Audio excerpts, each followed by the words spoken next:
नमस्कार, मी वैदेही दलाल. अखिल भारतीय मराठी बालकुमार साहित्य संस्थेच्या हैदराबाद शाखेची नुकतीच सुरुवात झाली आणि आज आपण इथे त्याच्या पहिल्या कार्यक्रमासाठी ऑनलाईन स्वरूपात भेटतो आहोत. हैदराबादसारख्या परप्रांतात राहूनही मराठी भाषेवर प्रेम करणारी, मराठी भाषेसाठी काम करणारी अशी कित्येक लोकं आज हैदराबादमध्ये आहेत. सामाजिक क्षेत्रामध्ये, साहित्यिक क्षेत्रामध्ये खूप मोठ्या प्रमाणात त्यांचं कार्य चालू आहे. तर अशी ही सर्व मंडळी आज या संस्थेशी हळू-हळू जोडली जात आहेत. मीना खोंडसारख्या आंतरराष्ट्रीय बहुभाषिक लेखिका आपल्याला अध्यक्षपदी लाभलेल्या आहेत. तर ही संस्था पुढे जाऊन मुलांसाठी खूप छान कार्य करेल याबद्दल काही शंकाच नाही. अशा या संस्थेच्या ह्या नवनवीन उपक्रमांच्या पहिल्याच कार्यक्रमामध्ये आज मला बोलायची संधी मिळतेय याबद्दलही मला खूप आनंद आहे.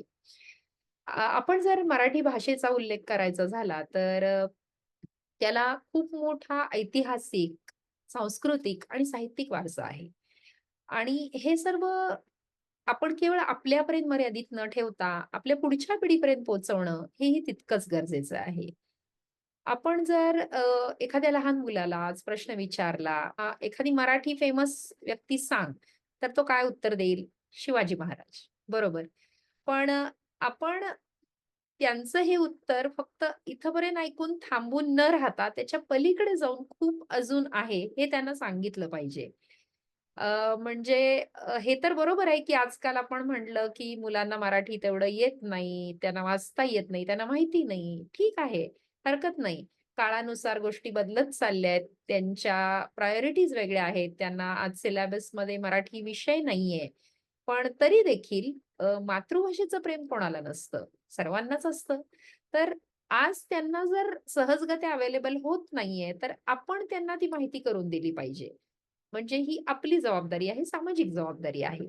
आपण त्यांना विविध विषयांची ओळख करून दिली पाहिजे. आपण कोणत्याही क्षेत्राचं जर नाव घेतलं, तर त्याच्यामध्ये मराठी लोकं उल्लेखनीय कामगिरी केलेले सहज आपल्याला सांगता येतील. ज्ञानेश्वरांसारखे खूप मोठे संत आपल्याकडे होऊन गेले, राष्ट्रीय पुरुष स्वातंत्र्यवीर सावरकरांसारखे होऊन गेले. अगदी प्रकांड पंडित डॉक्टर बाबासाहेब आंबेडकर आपल्या मराठी मातीत जन्माला आले. आपली गानकोकिळा भारताची ज्यांना म्हणलं जातं, लताताई मंगेशकर. आपल्या भारतीय चित्रपट सृष्टीचे जनक ज्यांना म्हणलं जातं, दादासाहेब फाळके आहेत. खेळाच्या क्षेत्रात पाहिलं तर सचिन तेंडुलकर माहिती आहे. अगदी लिखाणाच्या क्षेत्रात पाहिलं तर पु. ल. देशपांडे विनोदी लेखक सर्वांना माहिती आहेत. अगदी लहान मुलांना असो, मोठ्यांना सर्वांना माहिती आहेत. तर हे सर्व आपण मुलांपर्यंत वेगवेगळ्या उपक्रमाद्वारे पोहोचवलं पाहिजे.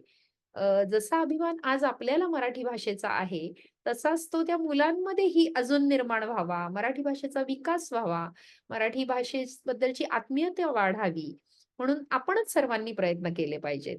तर या सगळ्यासाठीच हा एक उपक्रम आपण हैदराबादमध्ये जो सुरू करतोय, त्याच्यासाठी माझ्याकडून खूप खूप शुभेच्छा. धन्यवाद.